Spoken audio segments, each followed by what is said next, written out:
Enough preparation. Let's just freaking do it. Hey guys, what's up? It's Meredith. Welcome back to my channel. Today's video is going to be for those of you that suffer from the Sunday scaries. And if you're unfamiliar with this term, imagine it's Sunday. It's a beautiful day, you're spending time as a family or with your friends or whatever, but you can't quite relax and let yourself enjoy that moment because Monday is approaching. You have a really busy week ahead, you're feeling a little stressed out about it and anxious.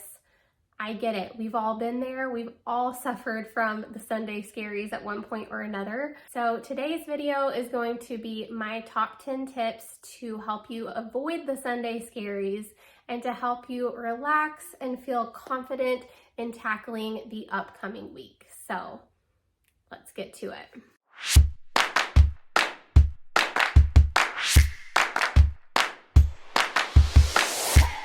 The important thing to note is preparing for Monday does not start on Monday. Really, preparing for Monday starts over the weekend. And that sounds a little bit daunting, I guess, if you have a busy weekend also. But these are little things that do not take a lot of time and effort that you can do over the weekend to help yourself have a more successful Monday. So my number one tip is a tip that I've shared many times before, but I'm going to continue sharing it because it's such a great tip and it really is a game changer. It has been for me, but plan your meals. So Sunday comes, sit down, get out a pen and paper, make a note in your phone, however you want to do it, and write out breakfasts, lunches, snacks, and dinners for Monday, Tuesday, Wednesday, Thursday, Friday. Not only is this going to help take one more thing off of your plate for the week, because you don't want to get stuck in that situation with your spouse, like, hey, what are we doing for dinner tonight? I don't know. What do you want? Well, I don't know. What do you want? What do you want? It's not that simple. What do you want?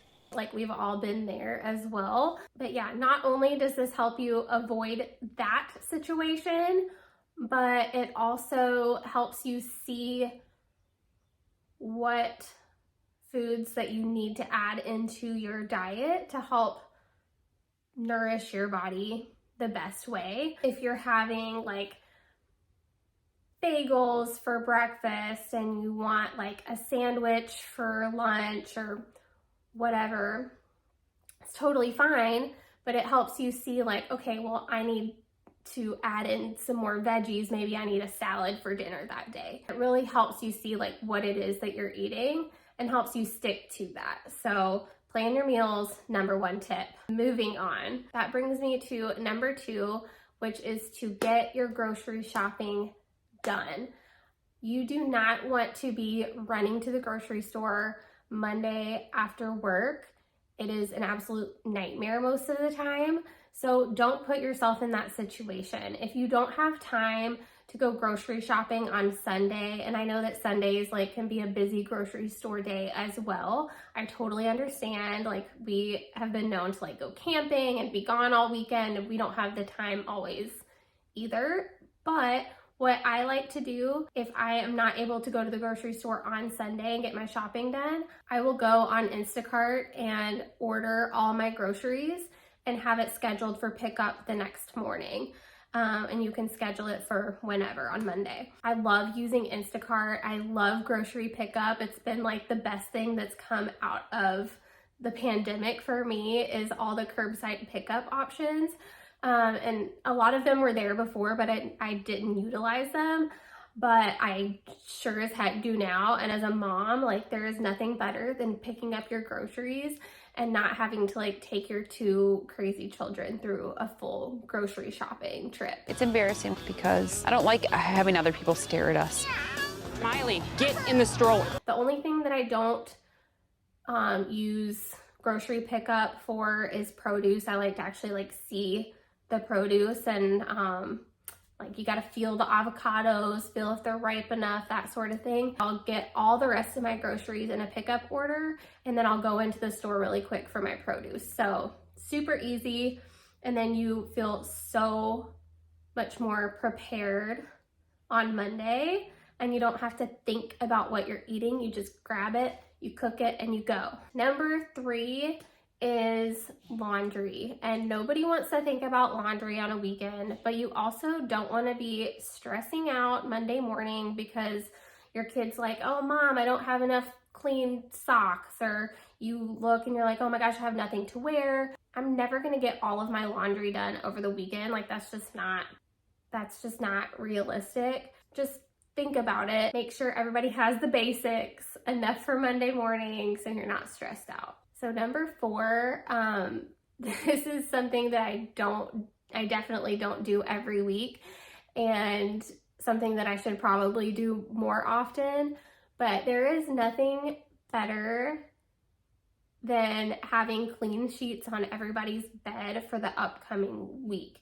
Not only that, but it really just helps you get a good night's sleep for Monday morning. And that's so important when you're wanting to start the week off right, is getting enough sleep.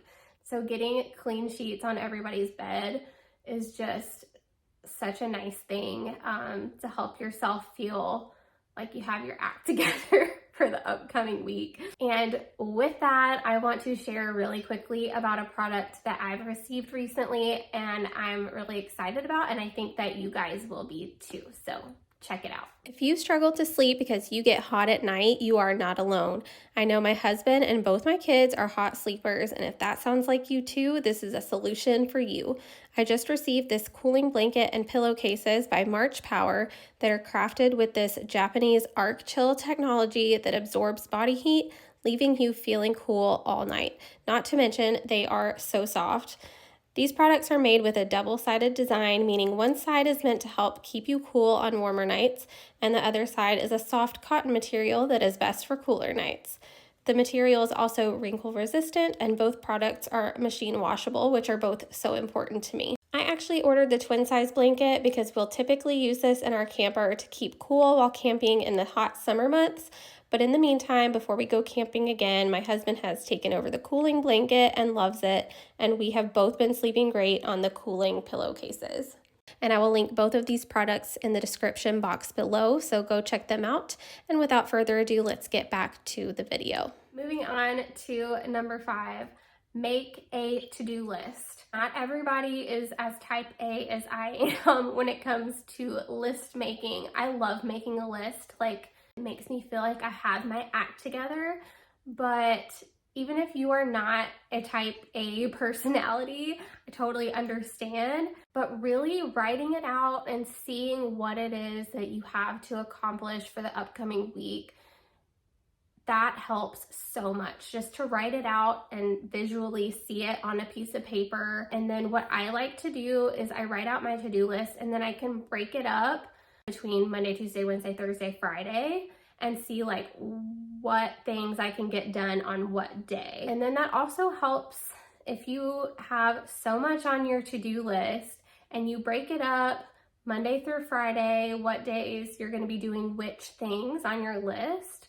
It really helps you see like, okay, well, I don't have enough time in the week to get all of this done. So it helps you kind of prioritize, and maybe certain things you can pick off that list to move to the following week. Really like thinking about it that way helps calm your nerves, rather than Monday you wake up, oh my gosh, I have so much to do. God, okay, it's happening. Everybody stay calm. What's the procedure, everyone? What's the procedure? Stay calm. Like, where do I even start? Like, you go to your to-do list. Okay, you don't need to think about what you need to get done tomorrow. Think about what needs to get done today. That helps me so much, just organize my thoughts in that way.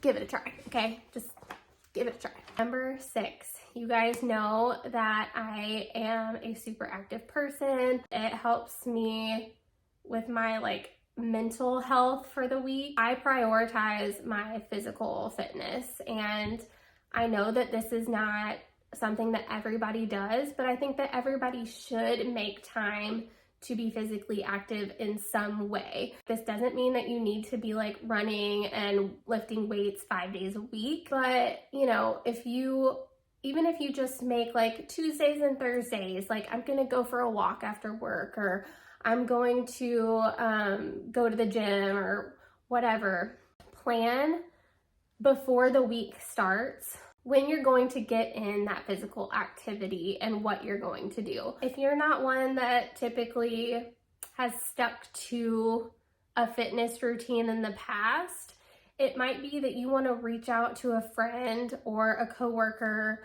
or whoever before the week starts and say like, hey, on Tuesday and Thursday after work, do you want to go to the gym with me? Or hey, do you want to meet on these days to go for a walk or go for a run? Add it to the to-do list, make it a priority. It makes like workouts seem less daunting and just part of your routine. Also, making these plans ahead of time. If you have kids, it's important to have these plans with your spouse so you can coordinate, like, I'm gonna go work out on Tuesday and Thursday after work.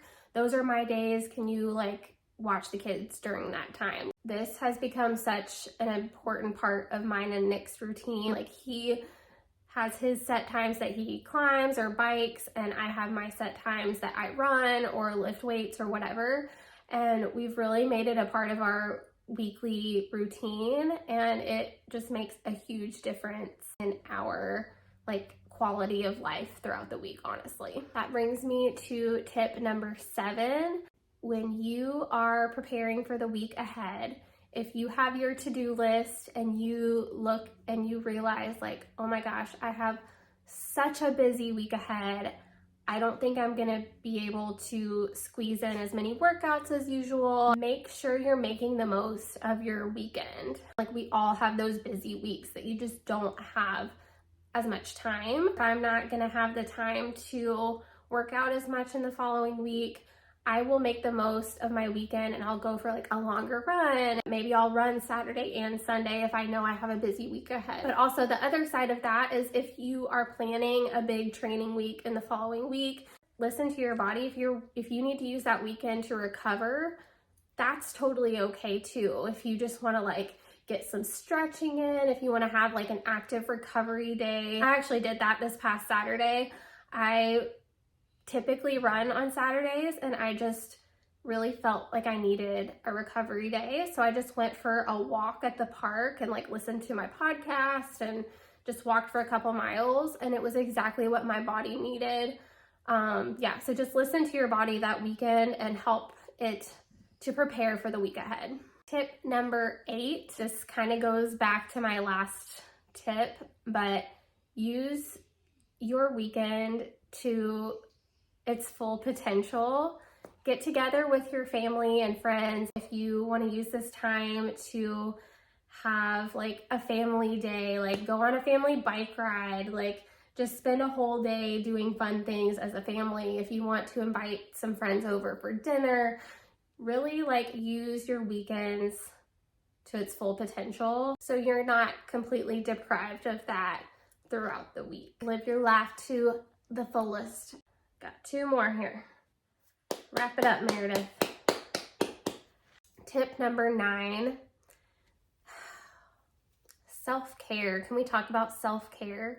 Can we talk about the fact that I hate the term self-care? Like, I feel like it's just so overused and it just makes me like cringe hearing people talk about self-care. But with that being said, it is important. If you've got the Sunday scaries, if you are stressed, if you cannot quite relax, self-care can be a great way to combat that. Obviously, self-care can mean so many different things. Basically, it's whatever you need to do to help yourself relax and shake off those Sunday scaries. This could be to read a book, this could be to go for a walk, this could be to do like a more in-depth like skincare routine. This can be like take a nice long bath, drink a glass of wine. Clothes. Treat yourself. Fragrances. Treat yourself. Massages. Treat yourself. Mimosas. Treat yourself. Fine leather goods. Treat yourself. Whatever it is that helps you relax and feel more confident to take on the week ahead. For me, this past week, my self-care time included my typical skincare routine, but then I also did my self-tanning routine. I try to do this once a week, but sometimes it's like every other week. But something about like giving myself a tan for the upcoming week and just helping me feel confident. Sometimes I'll even curl my hair the night before if I know I have a busy Monday morning. I'll have my hair curled, and luckily like I can curl my hair and sleep on it and it still stays pretty well curled for the next day. So anything that you can do to just feel your best. It also helps me sleep better at night, just like knowing that I don't have a whole lot to do the next morning to get ready. So whatever it is that helps you just relax and feel your best for Monday morning. This brings me to my last tip. Number 10, get a good night's sleep. I think it's important to have a nighttime, like bedtime routine for everyone. I feel like we talk a lot about it as parents, having a bedtime routine for our kids. But I think it's important for us to help our like circadian rhythms kind of regulate. I think it's important for us to have a nighttime routine as well. For me and Nick, we have, since the start of this year, we've decided to do no screen time past 9 o'clock. That gives us about an hour, hour and a half after our kids go to bed to watch a show on TV together, like get on our phones, like if I need to get some editing done after the kids are in bed or get some work done, you know, I can use that time to do that. But then at 9 o'clock, screens go off, and I have been making myself a cup of sleepy time tea with some honey, and I'll drink that while we read our books in bed, and then we just read until we fall asleep. And I have been sleeping so much better. I don't know if it's the sleepy time tea. I think it's just having that routine though, honestly, that like tells your brain, okay, it's time to like calm it down and get ready for sleep. I think it's funny that we talk about like our babies and our kids' sleep so much, and we, you know, rack our brains like, how can we get them to sleep longer? But then we don't prioritize that for ourselves. Get a good night's sleep, make a bedtime routine that works for you to promote that. So those are my top 10 tips for avoiding the Sunday scaries and to prepare for the upcoming week. And I hope you got something out of it. I hope you enjoyed this video. If you did, please give it a thumbs up. If you're new, subscribe and turn on your notification bell so you never miss when I post a new video. And I will see you guys in the next one. Bye.